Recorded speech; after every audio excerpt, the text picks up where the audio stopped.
Bonjour à toutes et à tous. Nous sommes Kevin Dernel et François Strickers, cofondateurs de Visual Scaling.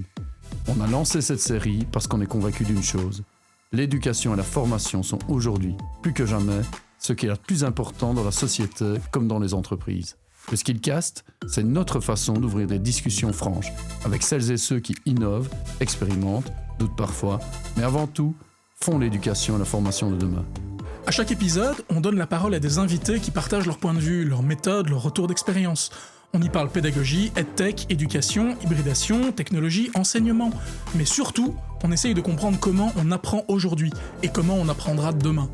Pas de discours théorique, pas de recettes toutes faites, juste des conversations utiles pour celles et ceux qui font du learning un levier d'impact. Bienvenue dans le Skillcast. Et bonjour à toutes et à tous, et pour ce 4e épisode du Skillcast, on a la chance de recevoir Dimitra et Jean-David, qui nous viennent de la société Alteria, donc une société qui est spécialisée dans la production de contenu en réalité virtuelle pour l'apprentissage, et ils vont sûrement beaucoup mieux vous en parler que moi. Donc Dimitra, Jean-David, bonjour. Bonjour. Donc on va commencer par un de vous deux, c'est pareil, vous choisissez. L'idée c'est de nous parler un petit peu de vous, de votre parcours, et de comment vous êtes entrés dans cette aventure-là. D'accord. Moi je m'appelle Dimitra, donc... avec Jean-David et 2 autres personnes, on a cofondé Alteria. On l'a cofondé quand on était encore aux études. Donc moi, c'est mon premier job, en fait, au final. Et ça fait déjà quelques années qu'on est dans l'aventure. On a monté la boîte en 2018. C'était assez funky parce que, tu vois, on a été monter la boîte, on est passé chez le notaire et en fait, 1 heure après, je retournais à l'UNIF passer un examen. Donc, Que tu as réussi ? Que j'ai réussi, ouais. Bravo. Un des rares en première 16. mais voilà, moi je viens plutôt en background management, j'ai pas un background très technique. Et c'est comme ça on s'est alliés tous ensemble à 4 pour cofonder Alteria parce qu'on avait des backgrounds très différents, mais des attachements aux valeurs qui étaient les mêmes. Nous, on voulait à la base ramener une nouvelle manière d'apprendre. Donc, l'apprentissage et la pédagogie étaient vraiment au cœur du projet, avec des nouvelles tech pour mieux faire. Maintenant, est-ce qu'on a réussi, est-ce qu'on n'a pas réussi ? On verra bien, mais c'était les valeurs de base du projet, quoi, qui sont encore là aujourd'hui. Donc tu as plutôt un rôle au niveau du management dès le départ dans l'entreprise, parce que c'est ce secteur-là que tu viens à l'origine, Ouais. ces études-là plutôt même, on peut dire. Ouais, ces études-là, moi, la base dans la boîte, si tu veux, je faisais du business development et des finances. Et quand on s'est retrouvés à 3, sur les 4 cofondateurs. À ce moment-là, j'ai repris un rôle plus management global. C'est là que je suis passée CEO de la boîte, mais pas du tout dans le technique, développement ou du design, quoi. Je vous rassure, le 4e n'est pas mort. Non, il n'est pas mort et on est Il toujours va très meilleurs bien. copains avec lui et tout va très bien, oui. Oui, mais donc c'est à ce moment-là que ça fait quoi ? Ça fait déjà presque 3 ans. Ça fait 3 ans, Ça ouais. fait 3 ans que 3 ans. Dimitra, elle est passée CEO. Et en fait, dans la boîte, on a tous un petit peu changé de poste, on a tous évolué d'une certaine manière, on a fait des jobs différents. Et donc c'est tout à fait normal. Même Amaury, donc, qui est le 3e cofondateur qui est toujours là, lui aussi, il a bougé de rôle, de position. Mais ça, c'est normal dans des startups, on va dire dans les 5 à 10 premières années. Tu vas bouger d'un poste à l'autre. C'est normal. Mais c'est certainement toi qui as le plus bougé de position au final. Ouais, moi j'ai fait beaucoup de jobs différents. J'ai commencé à travers mon background dans la 3D. Donc j'étais 3D artiste. Donc on faisait les environnements en réalité virtuelle, etc. Forcément, dans la formation, on y reviendra plus tard, mais dans la formation en réalité virtuelle, il faut forcément des environnements en réalité virtuelle et il faut des gens qui le font derrière, qui les imaginent, qui font tout ça. Et donc au début, je faisais ça, puis après on a recruté du monde qui s'en occupe aujourd'hui très très bien. Big up à Hugo. Et puis après ça, j'ai fait du design, de user interface, de l'expérience utilisateur aussi. Puis maintenant, j'avance avec l'entreprise au niveau des activités marketing. Donc voilà, on a vraiment tous des rôles qui ont énormément changé. Et c'est quoi la particularité d'Alteria par rapport aux autres acteurs VR qui sont... Vous êtes actifs que dans de la formation, si je ne m'abuse. On a pas mal de sociétés VR qui font de la VR formation hors formation. Donc, est-ce que vous pourriez un peu plus insister, parce que moi, c'est quelque chose que j'aime beaucoup chez vous, sur en fait, ce que vous vouliez faire pédagogiquement en allant vers la VR et d'une part, pourquoi, en se disant on veut faire quelque chose de pédagogique, aller vers la VR, Et c'est quoi aujourd'hui la proposition de valeur, l'élément différenciant chez Alteria? Tu te lances? Ok. Donc, en fait, ce qui a été très important à la base chez Alteria, c'est qu'on ne voulait pas être une boîte de VR. On veut être une boîte qui ramène des nouvelles tech au service de la pédagogie. C'est pour ça que ça s'appelle Alteria et pas Alter XR. C'était important qu'on ne mette pas la tech dans notre nom, parce que le but d'Alteria, c'est pas d'émerger et puis peut-être un jour de mourir avec une technologie, c'est de pouvoir toujours proposer la meilleure tech adaptée aux formations qu'on veut donner. On a pivoté, mais depuis notre dernier pivot, on s'est vraiment axé sur les hard skills. Donc on va aller vraiment former des opérateurs. On va aller apprendre à faire, on va aller apprendre à réagir sur un terrain. Et c'est les techs qui pour nous étaient les plus intéressantes à explorer pour mettre les personnes dans une espèce de simulation. C'est pas un simulateur ce que nous on va créer, mais c'est un peu comme une simulation au final de danger. Pas une simulation de machine, mais vraiment une simulation de situation de danger. La VR se prêtait le mieux à cette partie-là. Par exemple, on s'occupe aussi en pharma surtout de l'inspection qualité. De la partie inspection qualité, là, on utilise de la réalité mixte parce que c'est ce qui s'y prête le mieux pour pouvoir apprendre des gestuelles précises pour faire de l'inspection qualité de petites fioles, par exemple. Tu veux continuer un petit peu ? Oui, je vais juste rebondir sur... donc il y a d'une part tout cet aspect où on a une vocation à toujours être porté sur l'éducation. Donc ça, c'est quelque chose qui fait partie de notre ADN. À tous les 4 à l'origine, à tous les 3 maintenant. Et puis, on a un profond pragmatisme aussi qui nous vient de notre expérience passée, de notre background, etc. Et ça nous tient à cœur de faire des projets qui vont fonctionner pour nos clients, c'est-à-dire les gens qui sont sur le terrain. Donc nous, on pense forcément aux ouvriers, aux ouvrières, aux laborantins, aux équipes terrain. On sait que ce sont des gens qui n'ont pas beaucoup de temps, ce sont des gens qui sont exposés à énormément de dangers, qui ont énormément de pression sur les épaules, donc on n'est pas là pour leur prendre du temps, on est là pour que ça marche. Et donc la réalité virtuelle, on va dire, l'apprentissage immersif, c'est quelque chose qui va compter, qui va être efficace assez rapidement et assez bien. Et donc, quand tu combines un petit peu tout ça, tu te retrouves à faire Alteria, quoi. Ouais. Ok. Ce qui va nous différencier, par contre, beaucoup, je peux me permettre de terminer ta question. J'allais rebondir. Ce qui va nous différencier beaucoup, c'est qu'en fait, quand on s'est lancé, on était accompagné au Start Lab et on nous a dit est-ce que vous voulez créer un studio ou est-ce que vous voulez créer une start-up et ça a été très... Quelle différence fais-tu entre les deux? Ouais. Alors, un studio, ça va être une boîte beaucoup plus dans le service, qui ne va pas avoir un business model qui est scalable avec un produit. Ce qu'on va t'apprendre, c'est surtout tu vas pouvoir scale avec une équipe qui s'agrandit très fort, mais derrière, tu vas devoir reproduire du contenu à chaque fois. La différence qu'on faisait à l'époque, en tout cas, pour nous, en tout cas, ce qui est resté assez actuel, c'est qu'une start-up, on va plutôt aller sur de la production de produits qui va pouvoir être répliqué chez plusieurs clients. Et donc, l'objectif, c'est typiquement un business model de SaaS.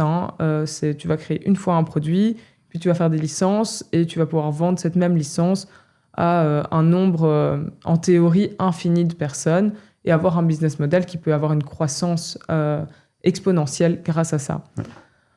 Et à l'époque, on s'était dit, est-ce qu'on fait un studio? Est-ce qu'on fait un peu des deux? Est-ce qu'on fait une start-up? Et on s'est très vite rendu compte qu'on n'avait pas une équipe faite pour du studio. On a une équipe qui est composée pour faire un produit.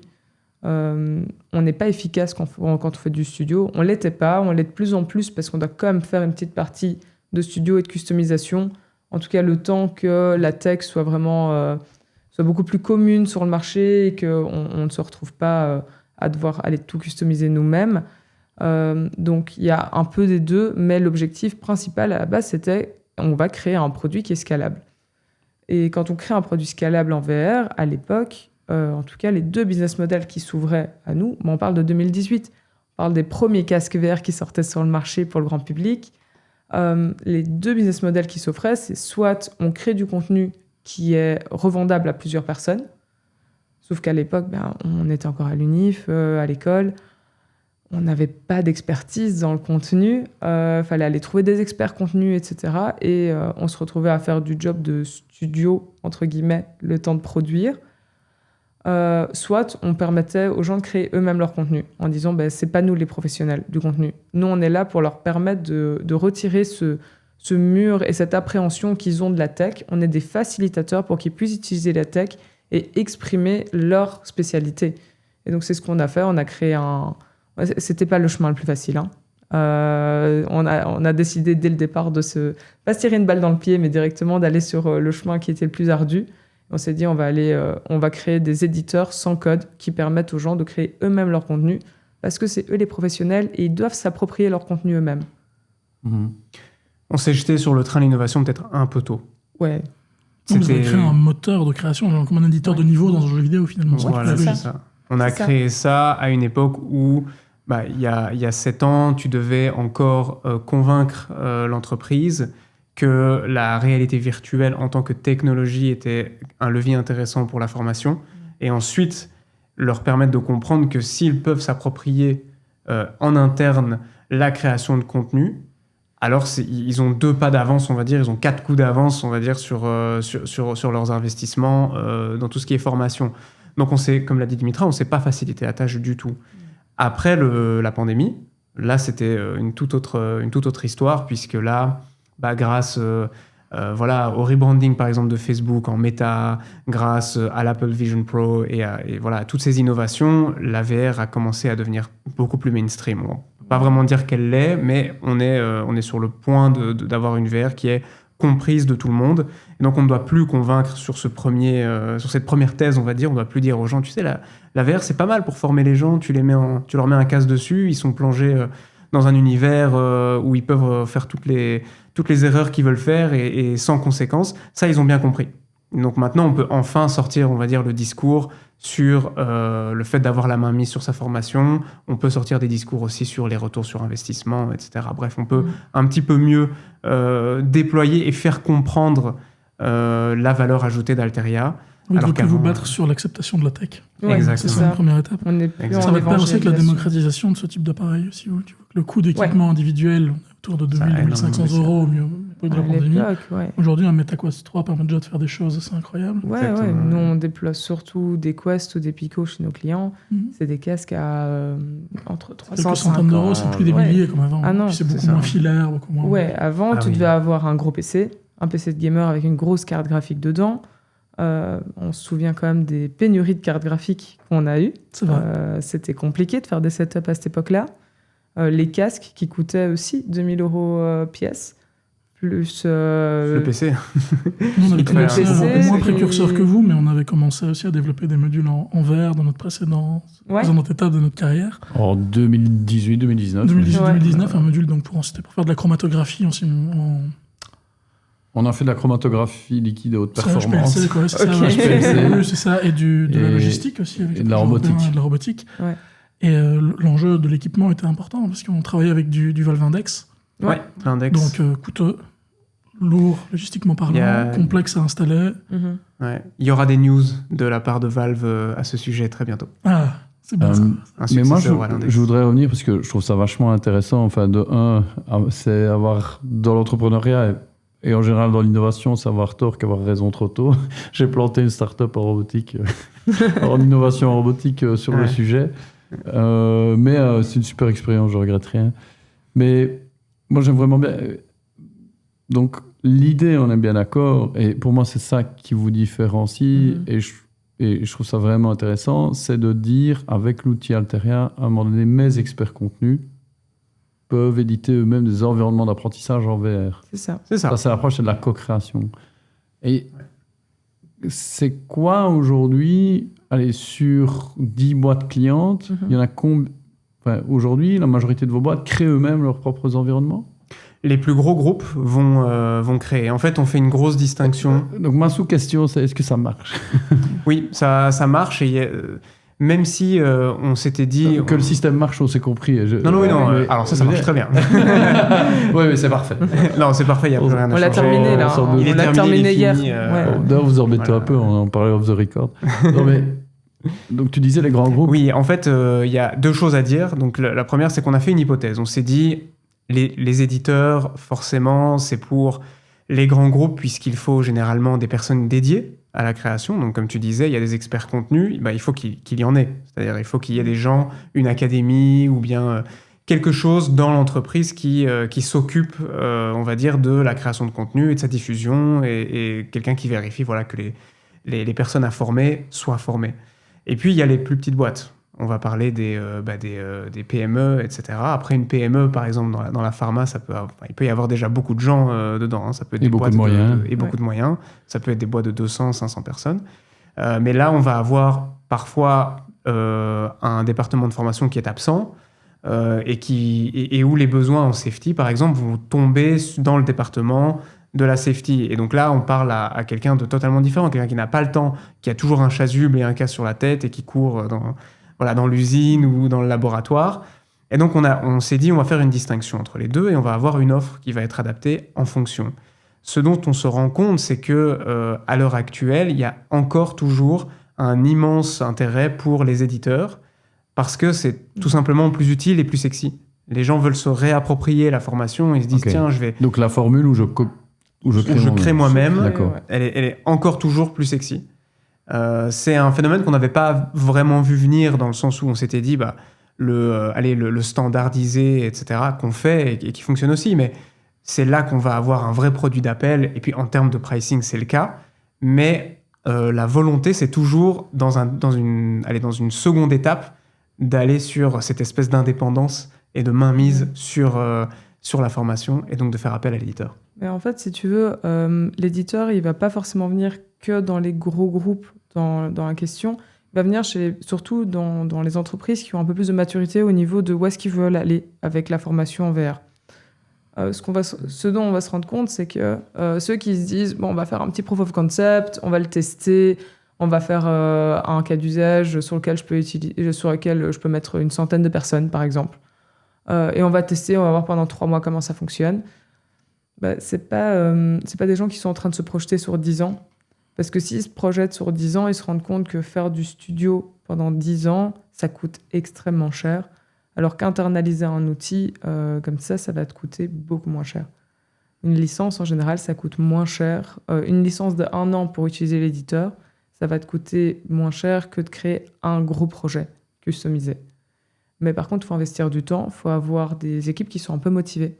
Tu as des gens, des équipes dans certaines boîtes qui sont hyper motivés, qui créent des jeux de société, qui créent plein de nouveaux contenus pour rendre la formation attrayante, parce qu'ils en ont marre, en fait, que les gens viennent à leur formation en traînant des pieds, tu vois. Et ces techs, elles permettent aussi à ces formateurs de créer des contenus qui sont un peu plus modernes, plus attrayants pour les personnes, plus attrayants pour des jeunes aussi qui veulent postuler dans leur boîte.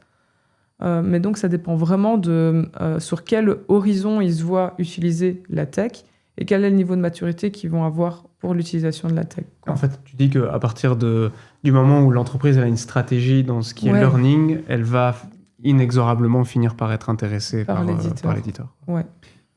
Une question un peu plus... Pardon. On dira après.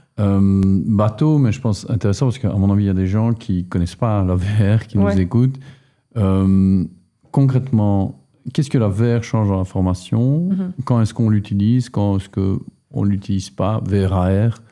Vous qui êtes des experts, c'est quoi le business case idéal ou le cas d'usage d'utilisation de la VR classique où là, on peut se dire, OK, là, il faut utiliser la VR? Ouais.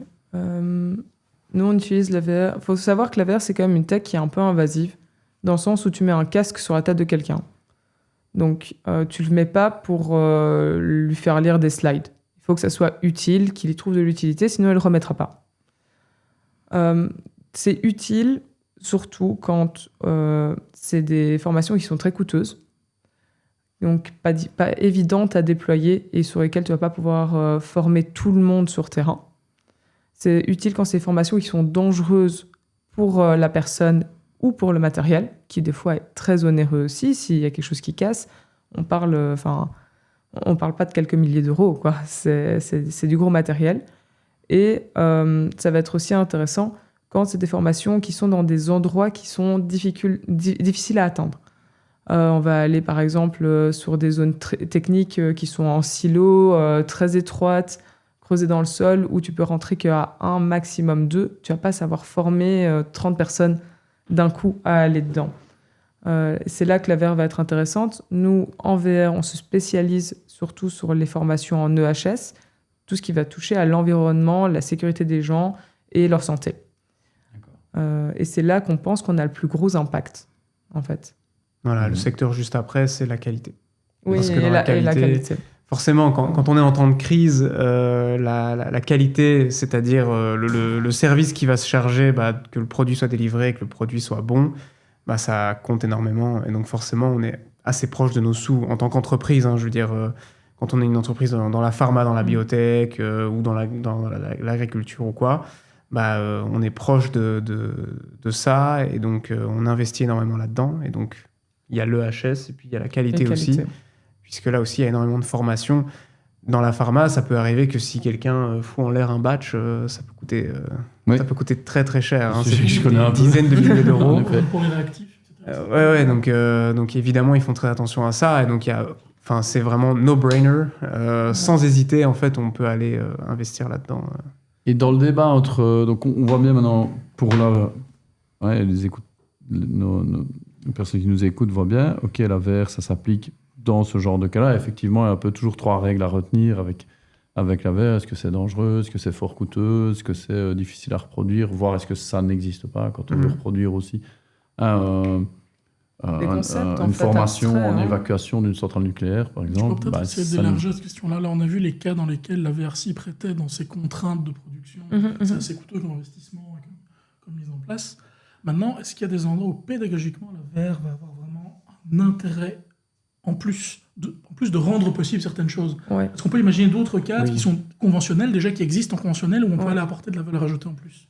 En fait, le problème que tu as souvent en entreprise sur des formations, ça va être de la prévention incendie, rappel au premier secours, des formations comme ça, qui sont obligatoires, qui sont données et qui sont certifiées chaque année par d'autres organismes. On se rend compte qu'en fait, c'est chouette, les pompiers ils viennent, ils mettent le feu sur une palette dehors, c'est marrant, tu vois. Puis tu as peut-être 2 payes qui peuvent utiliser l'extincteur pour venir voir.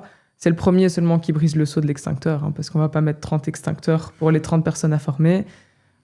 Et c'est tout. Et les autres, ils voient, ils regardent, ils sont passifs. Faisabilité. Je parle plutôt au niveau pédagogique quand tu rentres dans le module. Ouais. Qu'est-ce qu'on va avoir de plus en étant dans une situation d'immersion? Ouais, ok, je comprends. Tu vois la question, c'est pas seulement le côté technique. Je comprends. Ce que tu vas viser beaucoup en VR, c'est pouvoir avoir des formations qui sont efficaces et efficaces sur du long terme. Donc, ce que tu vois dans beaucoup d'études qui commencent à sortir, parce que la VR commence à avoir quelques années, tu as pas mal de doctorants qui y sont intéressés, c'est que tu vas créer beaucoup d'émotions, parce que tu vas être sur plein de stimuli, en fait, pour la personne, qu'ils soient visuels, surtout, et tu vas créer plein d'émotions chez la personne. Et quand tu crées des émotions, quand tu la formes, tu crées de la mémoire à long terme. Nous, on va surtout mettre en EHS des personnes dans des situations de stress contrôlé. Donc, on va faire exprès, des fois, de les mettre dans des situations qui sont un peu stressantes, parce que c'est des situations qui peuvent arriver dans la vraie vie et dans lesquelles on aimerait qu'ils sachent réagir, en fait. Et le fait qu'ils aient stressé, ou bien que, des fois, tu as des réactions complètement différentes. Tu as des gens qui sont surpris, tu as des gens qui rigolent, c'est absurde, des fois. Tu crées des émotions, donc tu crées de la mémoire à long terme. Et tu vas vraiment créer des expériences qui vont rester ancrées et qui vont leur permettre de pouvoir répliquer après les gestes qu'ils ont appris en VR dans la vraie vie et pas juste l'apprendre sur un PDF. Et dans le débat entre AR et VR, il n'y a pas de débat. En fait, il n'y a pas de débat. C'est, de nos jours, on peut enfin vraiment distinguer les deux. Ouais. C'est-à-dire, tu donc vas avoir... AR, c'est VR virtuel, AR, réalité augmentée. C'est ça. Et donc, la réalité augmentée, juste pour replacer, pour celles et ceux qui ne sauraient pas, la réalité augmentée, c'est quand on vient superposer quelque chose dans la réalité. Donc, on pourrait, par exemple, avoir des lunettes les lunettes Ray-Ban de Facebook et de Meta, etc., on pourrait se voir tel qu'on se voit dans la vraie vie, avec quelque chose en 3D qui n'existe pas, posé sur la table, par exemple, ou bien des informations, un peu comme quand on conduit. La table est réelle, mais ce qui est posé dessus est dans le monde virtuel. Voilà, exactement. La réalité virtuelle. C'est ce que les gens imaginent quand ils pensent aux films de science-fiction, aux interfaces. Voilà, c'est ça. Avec des hologrammes et tout, tu vois. Minority Report, c'est de la réalité augmentée. Terminator, voilà. Donc ça, c'est la réalité augmentée. La réalité virtuelle, on est plongé complètement dans un univers. Maintenant, il existe un terme qui englobe les deux, la réalité étendue, et puis il existe un terme pour décrire ce qui se trouve un petit peu à cheval entre les deux, c'est la réalité mixte. Et donc on a la réalité augmentée, la réalité mixte, et de l'autre côté du spectre, on a la réalité virtuelle. Donc la réalité mixte, c'est par exemple, on peut se voir tel qu'on est dans la vraie vie, mais il peut y avoir une fenêtre qui, au lieu de donner sur un jardin ensoleillé, donne sur l'espace, par exemple. Et donc là, on parle de réalité mixte. Donc évidemment, c'est un petit peu difficile. Un continuum, en fait, c'est difficile de dire où ça va. Voilà, c'est un spectre, c'est à quel point tu es en immersion. D'accord. Et où est-ce que tu te places sur ce spectre, ça dépend. C'est une tech qui est un peu différente. Et c'est pour ça que les casques aujourd'hui qui sortent te permettent d'explorer l'étendue du spectre. T'as plus un casque de réalité augmentée et un casque de réalité virtuelle, c'est des casques qui te permettent de faire les deux. Toutes les dernières sorties sont mixtes. Donc le Vision Pro, par exemple, le MetaQuest 3, ils sont tous en mixte. Donc voilà. Avant ça, il y avait des casques, par exemple les HoloLens de Microsoft, qui est un projet qui a quand même duré une dizaine d'années. C'était que de la réalité augmentée. Et maintenant, on voit de plus en plus aussi quelques fulgurances dans le monde de l'AR, avec les lunettes ultra light connectées, etc. Donc, je pense qu'il va y avoir de gros développements là-dessus dans le futur. Maintenant, pourquoi est-ce qu'il n'y a pas de débat entre la réalité augmentée et la réalité virtuelle quand il s'agit de l'appliquer à la formation, ou en tout cas au milieu de l'entreprise? La réalité virtuelle a des avantages et des inconvénients. C'est-à-dire qu'en isolant une personne, ça peut être vu comme un inconvénient, on lui permet d'être totalement immergé dans un autre monde.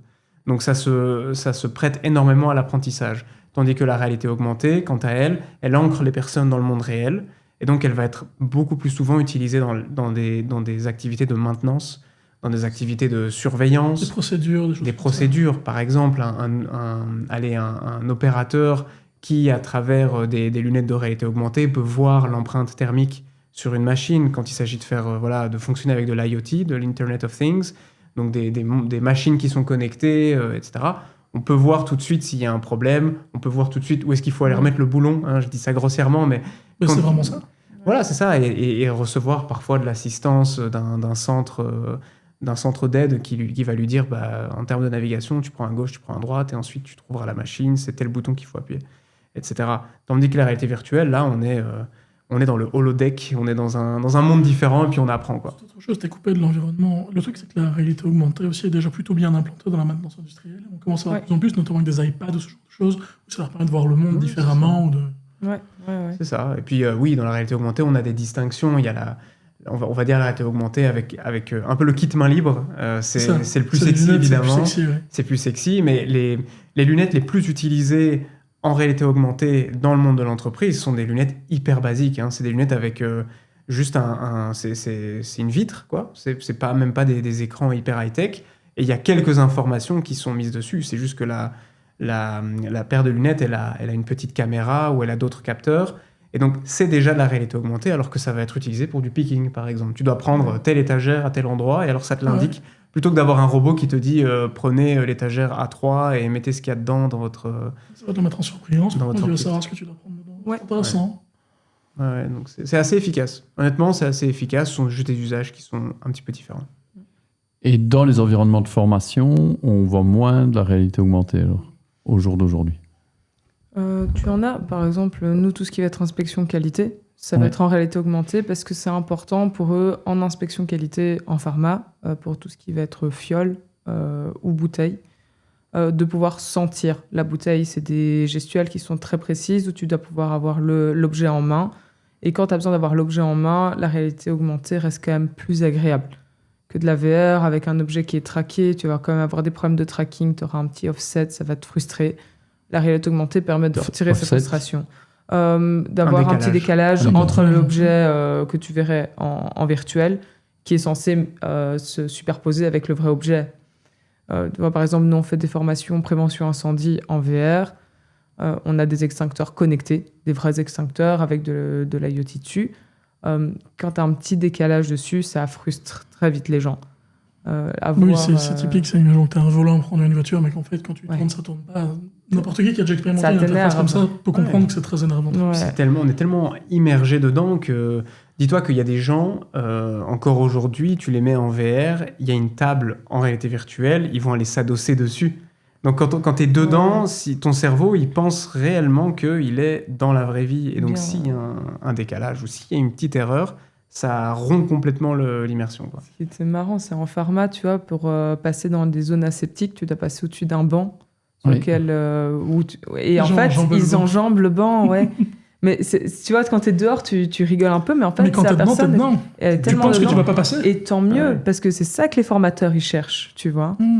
Et au niveau de l'exploitation, vous confirmez, vous qui avez beaucoup d'expérience, que la fréquence de gens qui ne supportent pas la VR? C'est vraiment de plus en plus réduit. Okay. En fait, tu te rends compte que c'est avec les nouveaux casques qui sortent, que le pourcentage de population qui ne peut pas supporter de la VR se réduit de plus en plus. Ce qui te provoque des nausées en VR, c'est quand ton oreille interne, elle ne suit pas l'image que tes yeux voient. D'accord. Donc Comme quand tu lis dans un bus, par exemple. Okay. Donc en VR, ça va être surtout sur le rafraîchissement d'image que tu vas avoir sur les écrans que tu as devant tes yeux. Il faut que ton rafraîchissement d'image il soit le plus proche de la réalité possible avec comment est-ce que tu es en train de tourner ta tête. Et avec les nouveaux casques, tu as beaucoup moins ce problème-là. Tu as quand même des personnes qui vont pas bien le supporter, mais c'est des personnes pour qui je ne suis pas sûre qu'une avancée technologique pourra un jour faire une différence. Oui, moi, j'ai rencontré des gens en entreprise, quand on avait donné formation, ils disent rien que si je me mets sur le bord de l'autoroute et que je vois les voitures passer très vite, j'ai déjà le mal des transports. Elle est même pas dedans, tu vois. C'est vrai qu'il y a des cas et là, tu peux plus rien faire. Donc c'est pour ça aussi que c'est important de pouvoir créer des formations où tu inclus tout le monde, où tu crées un effet de groupe autour. C'est pour ça que c'est important pour nous de mettre des interfaces chez les clients où tu vas pouvoir voir ce qui se passe dans le casque. Comme ça, les personnes qui veulent vraiment pas passer dans le casque, parce que tout le monde n'oblige pas ses employés à passer dans le casque, il y a des boîtes qui le font, il y a d'autres qui ne le font pas. Celles qui n'obligent pas les gens à passer dans le casque, elles peuvent leur permettre de quand même voir l'expérience, de vivre l'expérience comme ce serait comme un e-learning plus classique où ils voient leurs camarades. Ils voient la vidéo de leurs camarades qui font la formation et on crée même des fois des expériences où ils doivent leur donner des informations dont ils ont besoin pour avancer dans la formation dans le casque. Du coup, tu as vraiment une expérience collaborative entre des gens qui ne sont pas dans le casque, qui ont des feuilles, des petits quiz, etc., des petits puzzles à résoudre, si tu veux, hors casque, qui leur donnent des infos qui permettent à leurs collègues dans le casque d'avancer dans la formation. Donc ça te permet d'avoir vraiment... Enfin, c'est du game design qui te permet d'avoir une inclusion plus grande au niveau de la formation. On appelle ces expériences des expériences asynchrones, d'ailleurs. Si vous ne le saviez pas, maintenant j'ai appris un truc. Tout le monde n'est pas, mais par contre, nos auditeurs vont apprendre ça probablement. Effectivement, c'est super chouette et l'opportunité de collaborer sans même être dans l'environnement, de créer des postes différents sur le truc, c'est assez génial. Alors, je reviens sur un petit truc par rapport à l'éditeur que vous mettez à disposition de vos clients dans ce cadre-là. Quel est leur niveau vraiment d'autonomie par rapport à ça? Est-ce qu'ils ont encore besoin de vous dans une logique de service ou est-ce que quelque part, quand ils se servent de l'éditeur, ils peuvent sortir leur programme et puis l'exploiter en interne sans même que vous sachiez ce qui a été fait avec l'éditeur? Le niveau d'autonomie, il est total. C'est-à-dire, maintenant je vais un petit peu développer, mais... Même pour un gizmo de la techno comme moi, par exemple. Oui. Tant que tu as des compétences de personnes normales, on va dire, c'est bon. Ce qui est très bien. Et c'est le cas, je le sais. Mais ce qui est bien, c'est que c'est un éditeur qui est no-code. Donc tu n'as pas besoin de compétences de programmation, tu n'as pas besoin d'être un ou une développeuse, tu ne dois pas être un animateur 3D, tu dois pas savoir faire ce genre de choses. La seule chose, c'est toujours bien plus intéressant d'avoir réfléchi à un scénario d'apprentissage. Donc, quand on parle vraiment du cas où c'est le département de formation qui s'en occupe. Donc, je suis une entreprise, j'utilise l'éditeur pour créer mes formations. C'est mieux si j'ai déjà un scénario avec les étapes, que j'ai déjà pensé à ces étapes et que j'ai un petit peu d'imagination, par exemple pour imaginer les étapes dans lesquelles les personnes formées vont pouvoir se tromper, commettre des erreurs ou simplement prendre un chemin différent. Donc tout ça, en jargon technique, c'est du game design. Mais en fait, les formateurs, les formatrices sont des game designers d'une certaine manière. C'est pédagogique finalement. Ouais. C'est ça. Mais il n'y a vraiment pas besoin de compétences techniques. Exactement. On leur demande juste de faire leur boulot. C'est-à-dire un boulot que ces personnes font déjà très bien. Et là, il y a juste un nouvel outil qui leur permet de le faire. Évidemment, l'outil, c'est quelque chose en termes de complexité qui va se situer entre, je sais pas, c'est un tout petit peu plus complexe que PowerPoint. Et encore, PowerPoint parfois peut être vraiment très difficile à utiliser. Donc forcément, ça va arriver qu'il y ait des questions, ça va arriver qu'ils aient besoin de tutoriels, mais ça tombe bien puisqu'on en a. Donc on a tout ce qu'il faut, et s'il y a besoin, on peut aussi offrir des demi-journées de formation, par exemple, ce genre de choses, ou bien un peu d'aide lors de la première expérience qui va être créée.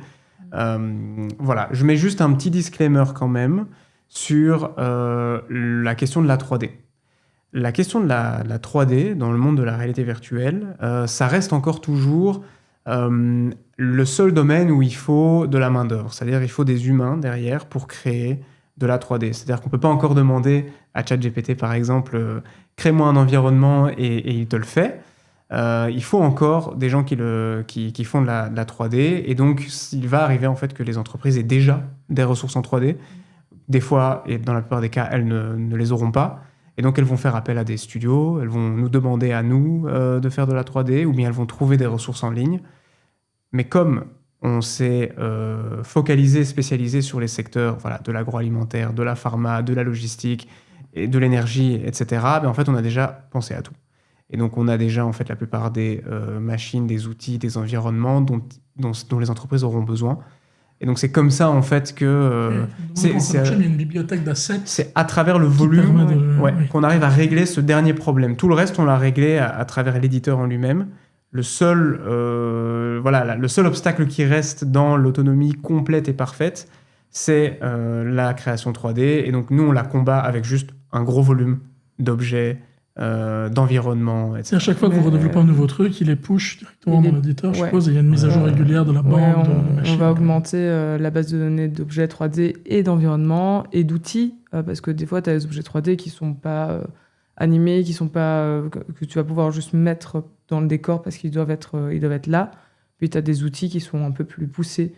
Par exemple, là, on est en train de travailler sur des expériences avec des UDF en pharma. Tu as un UDF qui est intelligent, entre guillemets, qui détecte quand tu sors tes mains de l'endroit, qui détecte quand tu les croises, qui détecte quand tu passes au-dessus d'une bouteille. Parce que tout ça, c'est des erreurs que les gens ne peuvent pas faire quand ils sont formés. Un point en plus qui te permet d'être autonome dans l'éditeur au niveau de la 3D, c'est que tout ce qui va être objet, tu peux importer tes propres objets. On a un importeur qui est built-in. N'importe quel objet 3D qui a été modélisé. Qui a été modélisé. Ouais. Et dessus, tu peux choisir, par exemple, ton niveau de degré de fidélité que tu veux que l'objet garde. Plus tu vas aller dans un truc qui est précis, plus l'objet va être lourd et l'expérience plus longue à télécharger. Plus tu vas mais tu vas pouvoir l'utiliser sur des manipulations très fines. Et c'est à toi un petit peu à juger quel degré de fidélité tu veux. Et il y a un deuxième petit point que je veux quand même rajouter par rapport à l'éditeur. L'éditeur te permet d'être complètement autonome, mais l'éditeur il ne fait pas le café. Il est fait pour faire des process. Étape 1, étape 2, étape 2 bis, parce que je me suis trompé à l'étape 1. Tu crées un arbre de décision dans l'éditeur, et chaque petite case, c'est une étape ou avec plusieurs actions, une action, ou différents groupes d'actions, parce que tu peux avoir des chemins qui se séparent, qui sont créés. Ça veut dire que tu ne vas pas faire une simulation de machine dedans, ça devient très complexe. Par contre, dire il y a un épanchement d'acide au sol, quelles sont les étapes que je dois faire pour pouvoir nettoyer cet épanchement, là, l'éditeur, il est parfaitement fait pour. Donc une fois que tu as compris ça, c'est... Voilà la prise en charge des process, d'apprentissage, de tout ce qui est assez linéaire dans les choses. Mais dès que vous entrez dans la programmation d'objets interactifs, etc., je suppose que typiquement, un extincteur virtuel, on ne peut pas le faire avec l'éditeur. il faut qu'il y ait quand même une compétence de programmation qui vienne autour de ça. Oui, et c'est pour ça qu'on a ces bibliothèques qui sont pré-créées avec des outils pour tout ce qui va être OHS, des outils intelligents. On parlait de l'UDF, mais il y a toute la série d'extincteurs qui sont aussi pré-créés, tu vois. Exactement. Il y a énormément d'objets comme ça. Et donc, tu peux tout faire avec. C'est-à-dire, ton extincteur, tu peux retirer le pin, tu peux le vider, tu peux ne pas le vider. Et donc, c'est assez intelligent d'une certaine manière. On appelle ça des smart objects en interne. Et on en a plein. De la visseuse jusqu'à la hotte. On a vraiment de tout, quoi. Ok. Et comment, dans un module de formation typique, moi, dans mon esprit, dans les projets VR, donc la VR, c'est un TP, en fait, virtuel, travaux pratiques. C'est comme ça que vous les pratiquez aussi ? Comment est-ce que ça va se présenter ? Tu parles de HS, par exemple. Quelle pédagogie ils vont utiliser ? Pourquoi le module VR vient s'insérer, comme je l'imagine, comme un TP, mais il y a quand même de la théorie que les gens vont en transmissif online, self-paced, whatever. C'est quoi le projet typique ? Où est-ce que vous le placez, la VR, au sein d'un module complet ? Il y a plusieurs écoles. Il y a plusieurs écoles. On va avoir des entreprises qui vont vraiment les considérer comme des TP. C'est-à-dire qu'il va y avoir sur une journée, par exemple, de la théorie le matin, et puis après, on va passer à la pratique. Et avant de passer à la pratique, on va réduire ce gap grâce à la réalité virtuelle. Et puis, tu auras d'autres entreprises où le style des formateurs et des formatrices, c'est plutôt l'autonomie. Et donc là, c'est un petit peu les gens qui gèrent eux-mêmes leur cursus, on va dire. Et donc, il n'y a pas de présence de formateur ou de formatrice sur le terrain. Si tu viens, tu mets ton casque. Et quand tu as des heures de fourche, par exemple, quand tu ne sais pas quoi faire, ça arrive souvent dans les cas avec des warehouses. Je ne sais plus comment on dit ça en français. Des entrepôts. Voilà, des entrepôts. Dans les entrepôts, il y a des fois, tu dois attendre 1 heure ou 2 heures parce qu'il n'y a littéralement rien à faire. Et bien alors, tu vas aller dans le VR corner, tu vas aller dans le coin de la VR et puis tu vas faire ta formation. Donc, il y a plusieurs écoles, mais la plupart du temps, oui, ça s'inscrit dans le cadre du TP. Ça va être un bon moyen de réviser un petit peu ta théorie en faisant, te déstresser avant d'aller sur des terrains qui peuvent être stressants et dangereux, et te permettre en fait d'avoir des refreshs régulièrement sans devoir mettre tout un système en place autour. Tu dois aller faire ton refresh pour aller en salle blanche aseptique. C'est autre chose que de mettre ton casque sur la tête pendant 15 minutes, tu vois. Donc on est vraiment sur c'est un pont entre la théorie et la pratique qui va un peu overlap sur les deux. Il va pas être suffisant tout seul sur tous les points, mais il va s'inscrire sur une suite. Ça, vous connaissez mieux que nous, sur des parcours pédagogiques, en fait. Absolument. Enfin, je dis oui. Le VR comme vraiment une modalité, entre guillemets. On va sélectionner dans un parcours d'apprentissage une formation de sécurité, il va y avoir toute une série d'aspects, et puis il va y avoir un moment où on se dit, tiens, là, pour ça, c'est dangereux, c'est coûteux, c'est difficile d'accès. Là, effectivement, la VR va s'imposer comme modalité, surtout si c'est un geste d'une importance capitale. Ouais, et tu vas le voir, surtout, nous on le voit chez des clients, une fois qu'ils ont passé des audits et qu'il y a des points d'attention dans les audits et qu'ils ils se rendent compte que leurs formations vont pas toujours jusqu'au... c'est pas qu'elles vont pas jusqu'au bout des choses, c'est qu'elles permettent pas aux gens de comprendre jusqu'au bout correctement parce que les gens décrochent, parce que c'est très abstrait pour eux et qu'ils comprennent pas. En fait, ils arrivent pas à imaginer l'abstrait forcément et comprendre les implications que ça peut avoir. Là, la VR, ça va être très intéressant. On va parler par exemple de contamination. Pourquoi est-ce que je peux pas rentrer avec mes vêtements en salle blanche ? En fait, nous, ce qu'on a fait avec un client, c'est que du coup, à un moment donné, il se modélise en tout petit, il se met sur le pull et il voit tous les virus, les microbes et tout. Et c'est marrant parce qu'on en a fait certains que tu peux lancer comme des frisbees. Du coup, ils s'éclatent, tu vois. Ils viennent, ils les attrapent, ils les lancent dans tous les sens. Mais ils comprennent l'idée. Mais du coup, ils comprennent pourquoi ils peuvent pas ramener leur pull dans des zones aseptiques. C'est ce qu'ils avaient fait à l'époque du Covid pour expliquer que la contamination se faisait. Typiquement, ici, par un podcast, on touche le visage régulièrement. Ici, tout le monde, on se touchera entre 15 et 20 fois par heure le visage. Et les objets et les trucs. Donc, ils avaient mis de la peinture, un truc invisible. Et puis après, ils avaient filmé avec une lumière à néon. Et tu avais vu en fait, qu'il y en avait partout dans la pièce. C'était un délire, quoi. On a passé quelques heures. C'est pareil pour ça. Et c'est vrai que la VR permet de voir ça en temps réel, d'avoir vraiment un choc. Et quel est, au niveau de la durabilité des environnements, donc, je suis une entreprise pharma, typiquement, c'est des cas que je connais bien. j'ai mes environnements VR, boum, la FPMS change le processus, je ne peux plus faire ceci comme cela, j'avais mon environnement VR qui apprenait à tout le monde de le faire d'une telle manière, le process change, mon environnement VR doit changer. Est-ce que je dois, avec l'éditeur ou sur étagère, tout rechanger? Tu vois, qu'est-ce qui est transposable avec une évolution de process d'un à l'autre? En fait, ce qui est vraiment pratique ici, c'est que comme tu as créé des étapes, tu peux très bien les changer. Tu peux retirer une étape, en ajouter une, tu peux la modifier, tu peux totalement changer ta formation si tu le souhaites. Mais bref, avec l'usage de l'éditeur, c'est très simple. L'avantage, c'est que, et ça c'est un coup de bol, nos équipes savent aussi utiliser l'éditeur. Et du coup, un coup de bol. Heureusement, ils ont bien potassé, voilà. ils savent du travail. Et du coup, forcément, on peut aussi également, si jamais une entreprise n'a pas les ressources en interne pour changer un aspect de la formation, on peut le faire très vite aussi. C'est vraiment pas un souci. S'il y a un besoin de changer l'environnement, et là j'entends environnement, par exemple la tête le look de l'environnement de travail, par exemple, une machine n'est plus la même, on l'a remplacée. Là, forcément, c'est un schéma standard de travail, de modélisation. C'est ça. Mais pour ce qui est du cœur de la formation, et je rappelle que c'est là-dessus que nous, on se concentre, pour ce qui est du cœur de la formation, c'est pour ça que c'est bien d'avoir un squelette avec des étapes où on passe d'une étape à l'autre, parce qu'en fait, on peut facilement interchanger une étape ou la modifier. Ce que je voulais... Vas-y, pardon. Mais en fait, ce sur quoi je veux rebondir, c'est le facilement. On ne se rend pas forcément toujours compte que quand tu passes dans un studio de développement et que tu veux changer une partie de ta formation, on reparle de quelques mois de développement. Hein. Ah, mais c'est ici, pour ça sur l'éditeur, on parle... Allez, si c'est un petit changement, on parle de 10 minutes. Si c'est un gros changement, on parle de 3 heures, tu vois.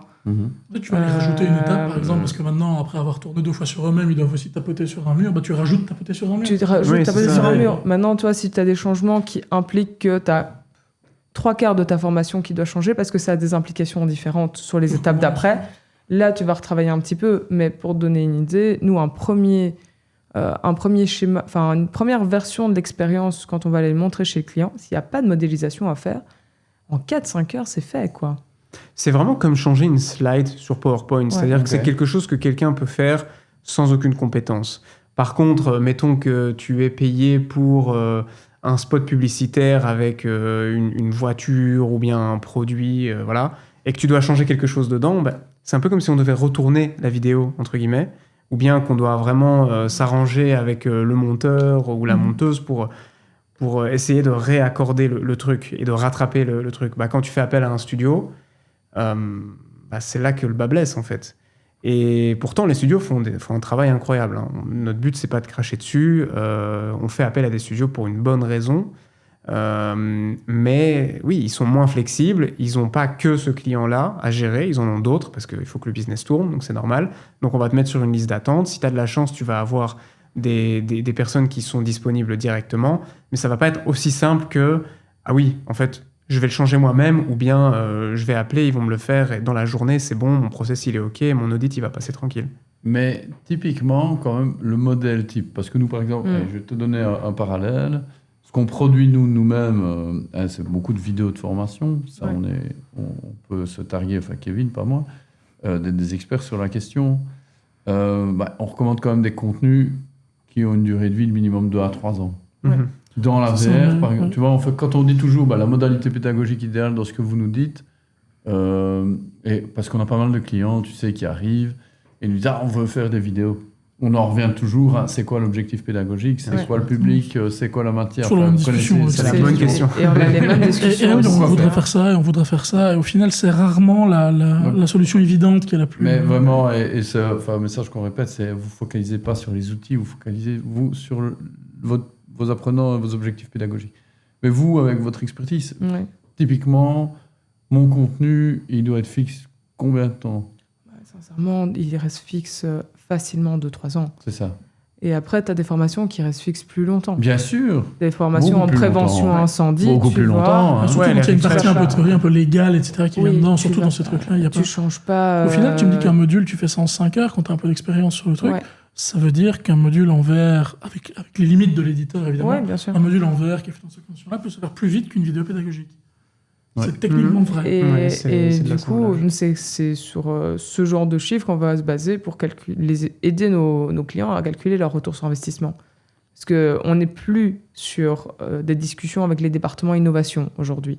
En 2018, il fallait aller passer par les départements innovation.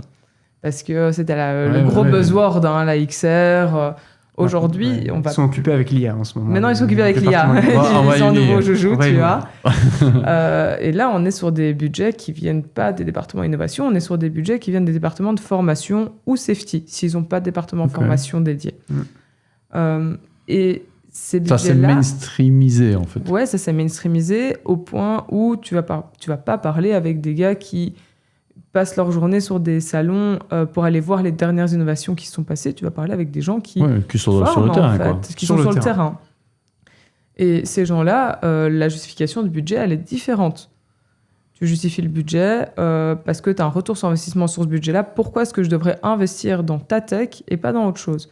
Parce que mon retour sur investissement, il est différent pour plusieurs raisons. Et une des raisons, c'est ton module, il dure quelques années et tu l'as créé en quelques heures.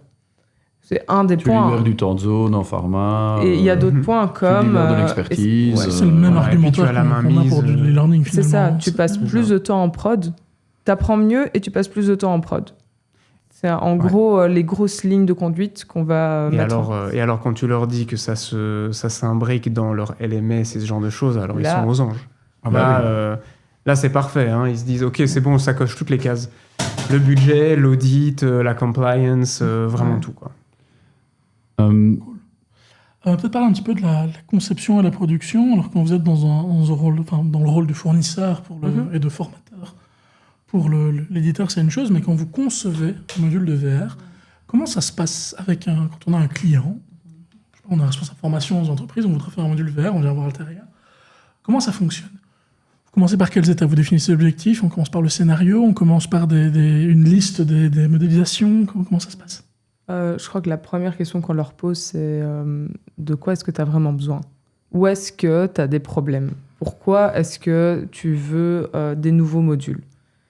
Et une fois que tu as un petit peu plus déblayé, parce que quand tu fais un peu d'innovation, tu as des fois des clients qui ont tendance à venir et dire on va faire un module et on va tout mettre dedans.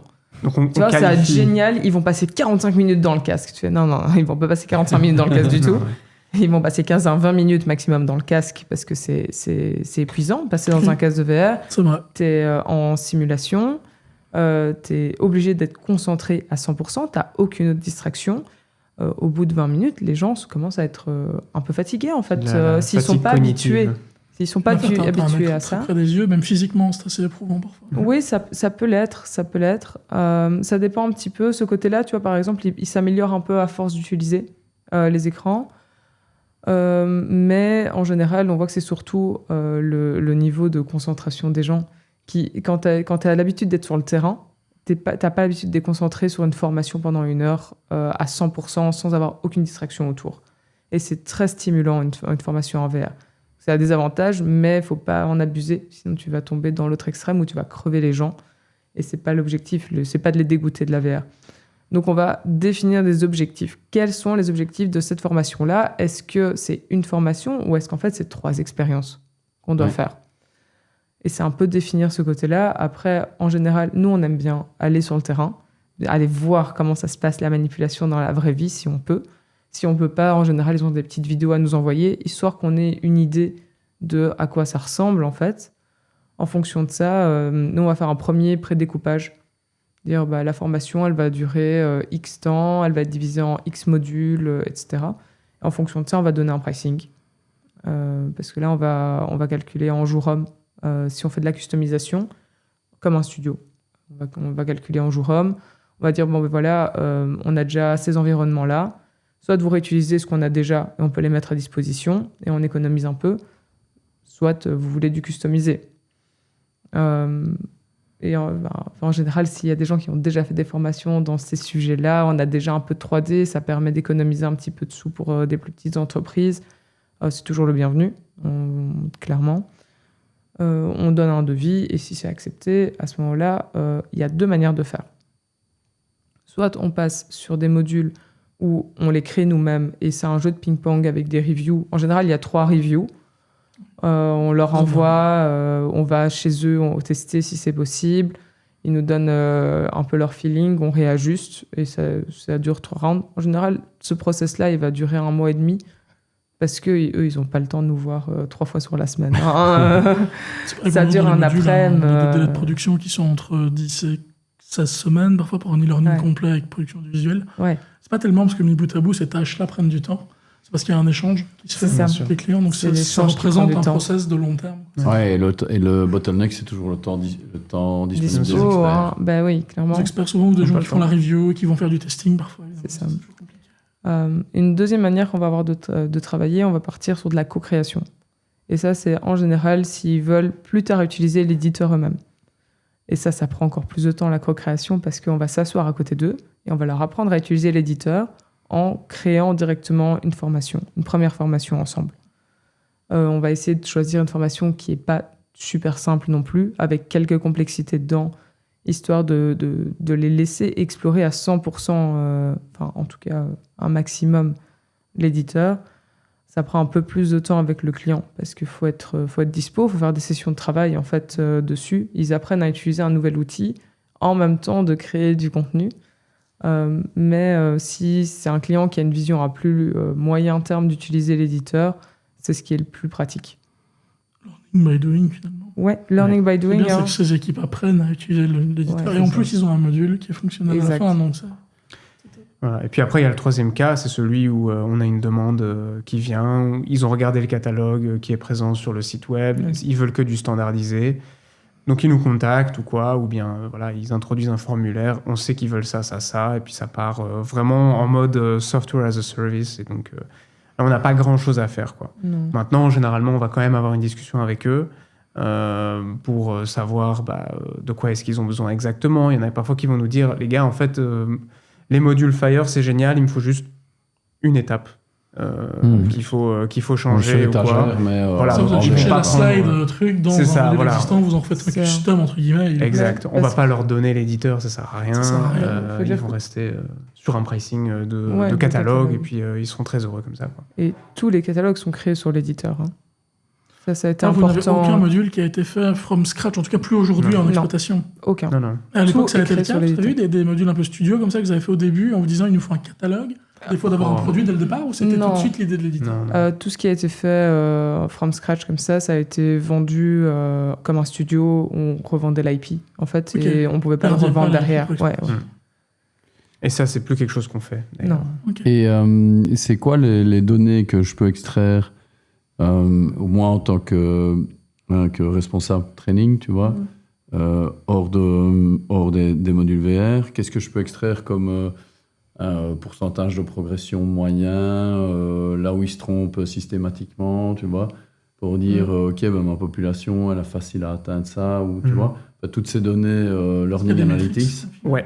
Donc on a écouté ce que voulaient les départements de formation et on a découvert qu'ils avaient besoin non seulement que l'outil puisse parler au LMS, donc pour celles et ceux qui ne sauraient pas, un Learning Management System, c'est généralement...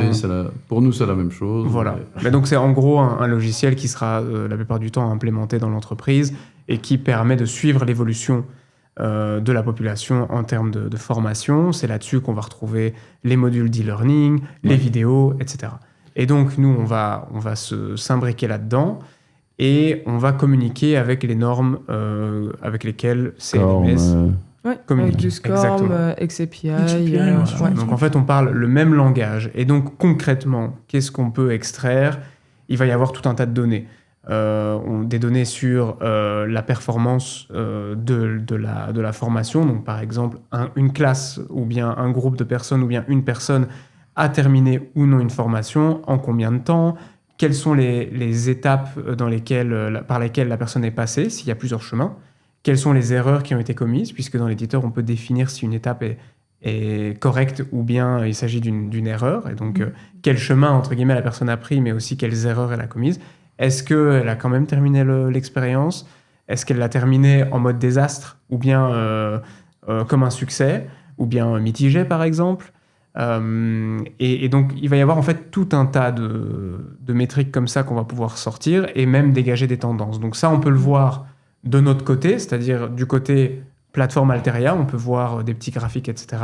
Et si le LMS est suffisamment ouvert et le permet, alors on va pouvoir aussi infuser, entre guillemets, renvoyer ces datas telles qu'interprétées par notre plateforme. Et elles peuvent donc être interprétées collectivement avec celle d'un module dans lequel la partie VR serait incluse en passant par du XAPI, typiquement.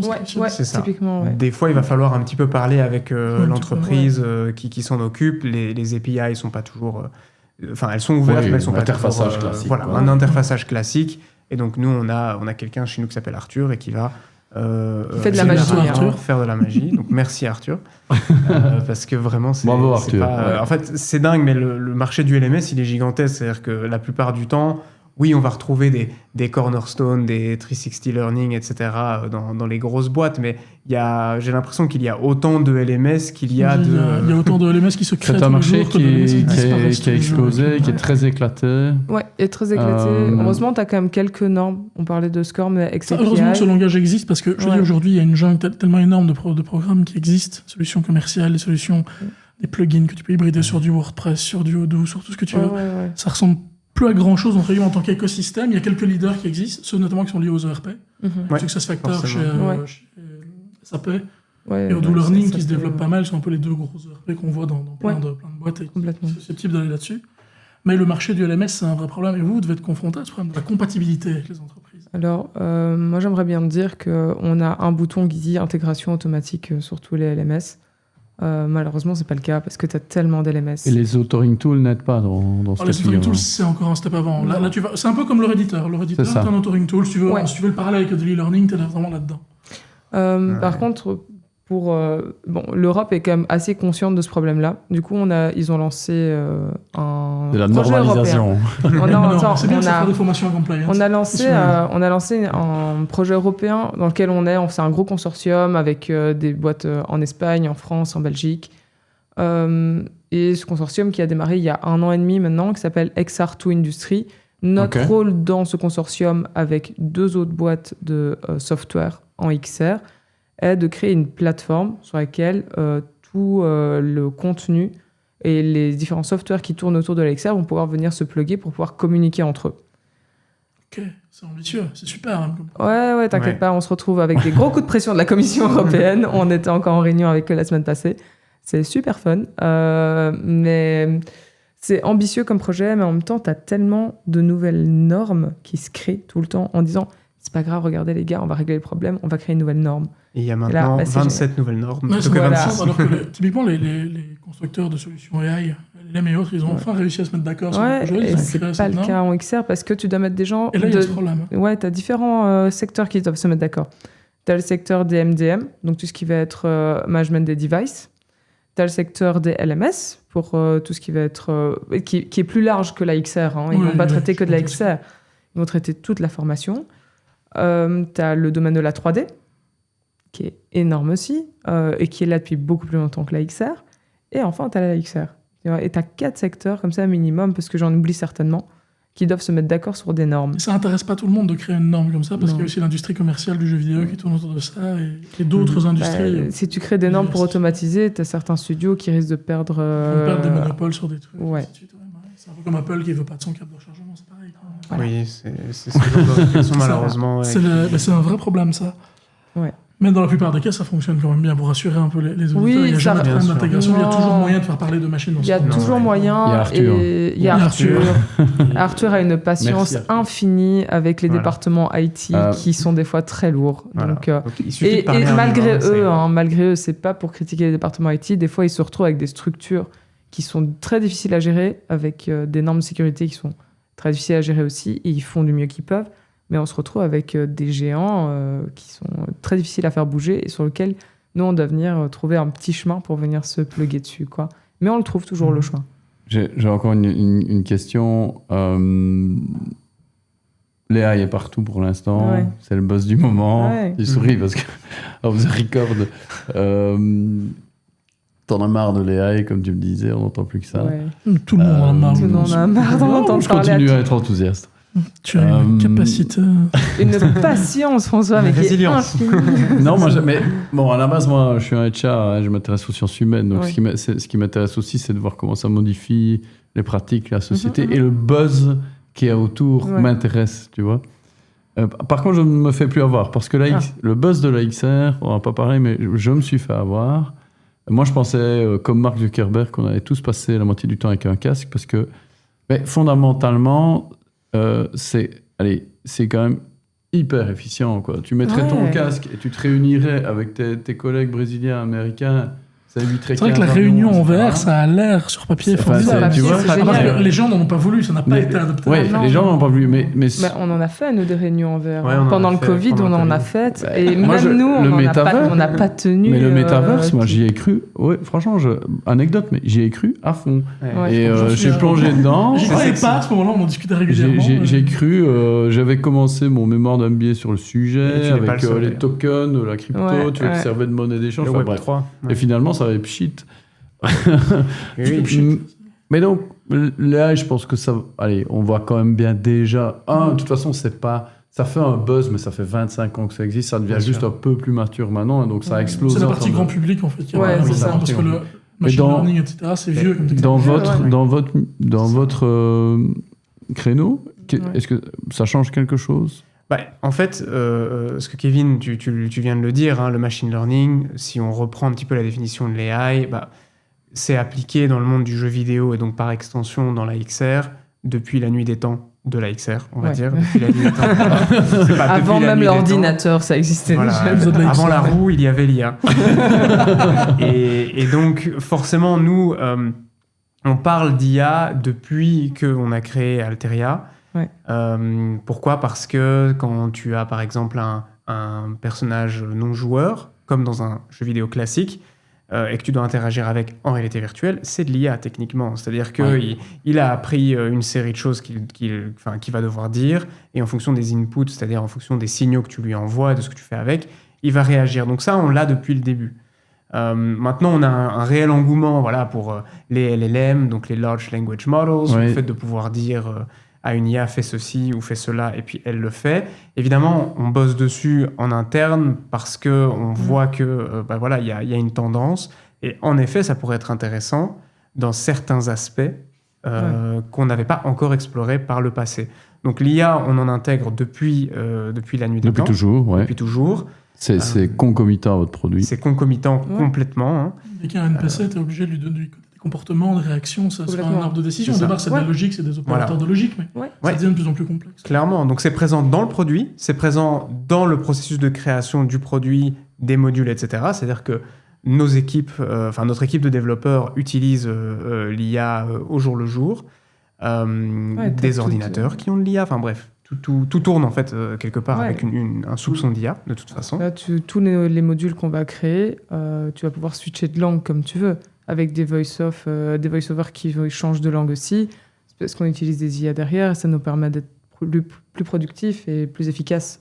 Puis la vraie valeur ajoutée, elle n'est pas dans la langue au final, elle est dans la conception du module. Donc vous éliminez des tâches qui sont des tâches à faible apport, mais qui sont essentielles pour la compréhension. Mais c'est là que l'IA est vraiment intéressante. C'est-à-dire, on le dit souvent, mais on regrette évidemment que l'IA, quelque part, vienne prendre un peu les métiers créatifs au lieu de régler des vrais problèmes. Chez nous, en fait, elle règle des vrais problèmes. Je me souviens d'une époque, quand on travaillait, on avait fait un projet pour Aptaskill à l'époque, on avait dû faire les voix off nous-mêmes. Et donc, quand je dis nous-mêmes, c'est moi. C'est lui. Et donc là, il y a des gigas de voix, en fait, d'audio, où il faut parler en anglais, il faut parler en français, il faut répéter. Néerlandais. En néerlandais aussi. Oui, c'est vrai, en néerlandais aussi. Dû le faire en néerlandais, Mais des centaines de pistes. Pas, juste dans les phonétiques. Si, il parle. T'inquiète pas, il est bilingue. Donc ça va, c'était pas si difficile que ça, mais c'était très très long comme process. Tu pétais des câbles au bout d'un moment. Oui, c'est-à-dire que c'est du temps cramé là-dedans. C'est une chose, je suis d'accord. L'IA peut faire ce travail. Dans le cadre de formation, je suis totalement d'accord. Là où je trouve que même les meilleures solutions commerciales qu'on a aujourd'hui, comme des Eleven Labs, etc., il n'y a rien à faire, ça s'entend. Ça s'entend. Dans un contexte de formation, je suis d'accord, mais tu vois, ce même raisonnement, s'il est appliqué à des jeux vidéo immersifs, il y a un problème artistique qui va se poser, tu vois. Ouais, Bien complètement. sûr, bien Et sûr. aux comédiens de doublage, au doublage de cinéma, etc., il y a vraiment encore cette question-là qui existe. Maintenant, C'est bien que tu fasses cette distinction. Il y a une vraie distinction. C'est utile pour les fonctions où c'est pas l'immersion la plus totale qui est la plus importante. L'idée, c'est de recevoir l'information. C'est ça. Et là, c'est essentiel, effectivement, Ouais, pour C'est réduire les coûts aussi. essentiel. Oui, on va réduire Imaginer les du coûs de cette multilingue en manière-là. studio. Ouais, là, tu as du multilingue de manière automatisée. Ça va être super intéressant pour le client à ce niveau-là. Maintenant, on va pas aller demander aux clients d'utiliser de l'IA dans tout et n'importe quoi dans la création. Eux, leur valeur ajoutée, c'est pouvoir écrire ce scénario aussi. C'est leur input, c'est leur expertise. Ça ne veut pas dire qu'ils ne peuvent pas s'aider d'IA pour Ça peut être écrire leur ça. sparring partner. S'ils quoi. l'écrivent avec Ça ce peut être jeu. Mais l'assistant, ça ne va pas le faire à leur classiquement, place, comme tu nous, on vois. l'utilise tout le temps maintenant, où on Oui. a un assistant virtuel Bien sûr. constant. Mais oui, c'est ça. Et Mais ça, c'était... garbage in, garbage out. Quoi. Mais c'est Exact. ouais. Et c'est des idées sur lesquelles on brainstorm encore. C'est se dire, mais comment est-ce qu'on va pouvoir aider l'utilisateur à utiliser plus facilement l'éditeur? Et là, peut-être que l'IA peut nous aider, tu vois, mais on est encore... Une Ouais, espèce de copilot, mais on est encore sur du discret. brainstorm. On n'est pas encore sur... C'est pas... Parce que on n'est On est pas... toujours autour de cette idée d'accompagner la personne à utiliser une solution. Donc, Parce parce que que c'est un chatbot évolué, mais c'est un Mais chatbot. c'est ça. savoir. C'est ça. Le plus important, c'est que se dire, c'est demain, il n'y aura pas une intégration dans notre éditeur qui va te dire écris un prompt dans 5 phrases et je vais te créer une formation tip-top pour ton industrie. Ce qu'on pourrait imaginer dans un futur, faire un peu de prospective, ce serait d'avoir l'IA qui puisse interagir avec toi pendant le module. Ouais. Dans le module, tu dis, OK, je sais pas quoi faire maintenant. Elle t'entend, elle comprend, elle traduit. Ouais, elle Et elle te t'aide. répond, la prochaine étape, c'est... Ce genre de choses-là, ça pourrait être des évolutions que vous Ça percevez pourrait. dans un futur proche, ou c'est des choses qui vous paraissent encore très proches de la science-fiction, ça? Non, pas proche de la science-fiction. Maintenant, pas futur proche, démarrage de développement en janvier non plus, tu vois. OK. En fait, on règle certains problèmes. Pour reprendre la situation que tu viens de décrire, nos équipes ont déjà pensé à des façons de régler ces petits soucis, et parfois c'est plus simple parce que c'est Ouais. fait en 3 clics. C'est fait plus simplement sans IA. Si par exemple quelqu'un ne sait pas ce qu'il faut faire, alors naturellement dans l'étape on a prévu le coup et le module va te faire passer par exemple à une étape suivante ou un truc du genre. Donc en fait, l'IA n'est pas forcément toujours nécessaire. Maintenant, elle va être présente dans toutes les strates de la production, dans toutes les strates de tous les secteurs. Ce qu'on voit, c'est que, en tout cas, la tendance que nous, on devine, c'est qu'il y a, à part dans les grosses boîtes, il n'y a pas de département IA dans les entreprises. L'IA, c'est pas... Si tu rentres dans une entreprise et que tu regardes le menu et que tu as envie de manger quelque chose, il n'y a pas un plat qui s'appelle IA. C'est plutôt une solution qui est un peu dans tout. c'est hein. le sel ou c'est la sauce que tu mets un peu partout. Et donc, naturellement, dans les départements learning ou dans les départements safety, il va y avoir, à un moment ou à un autre, c'est déjà le cas, hein, la présence de l'IA pour faciliter certaines choses, pour automatiser certaines choses, pour déléguer du monkey tasking. On appelle ça le monkey tasking, hein, c'est le fait des tâches répétitives, etc. On va pouvoir les déléguer à l'IA. Et ça arrive, c'est déjà là. Et voilà, donc c'est tant mieux. C'est bien, ça va potentiellement, on l'espère, améliorer la formation, la pousser en avant, nous aider, nous, à toujours fournir l'immersion la plus totale. Et donc, dans ce cas-là, c'est parfait. Et pour rebondir sur la réalité augmentée, comme on disait, c'est parfait pour la maintenance prédictive et ce genre de choses. Là aussi, on voit énormément d'aspects dans lesquels l'IA va pouvoir réellement être utile. On arrive déjà bien malheureusement au bout de la conversation. On a appris plein de choses. C'est quoi l'actualité alors d'Alteria? Qu'est-ce qu'on peut aller voir pour vous suivre? Qu'est-ce qu'il faut suivre? Vous pouvez toujours nous suivre, alors pas dans la rue, c'est bien de pas nous suivre dans la rue. Vous pouvez nous suivre Déçu. sur les réseaux, principalement actifs sur LinkedIn. On a aussi une chaîne YouTube, il y a le site web évidemment. Vous pouvez toujours nous contacter, il y aura nos numéros de téléphone, etc. Prière de ne pas nous spammer. Et vous pouvez aussi nous voir dans un article de la RTBF qui est sorti cette semaine. Donc voilà, on est un petit peu partout. On se verra sans doute à des événements et ce genre de choses. En tout cas, on espère vous voir à maintes reprises. Ouais, plaisir partagé. On mettra tous les liens vers votre site web, etc. On mettra- directement en dessous dans la description du podcast. Génial. Génial. Et donc, vive la VR et à bientôt les amis. À bientôt. Vive Visual Merci. Scaling. Merci à tous. Merci d'avoir écouté le Skillcast. Si l'épisode vous a plu, n'hésitez pas à le partager autour de vous ou à nous laisser un commentaire. Et si vous avez envie de prolonger la réflexion ou simplement de nous écrire, vous pouvez nous retrouver sur LinkedIn. À bientôt pour un nouvel épisode.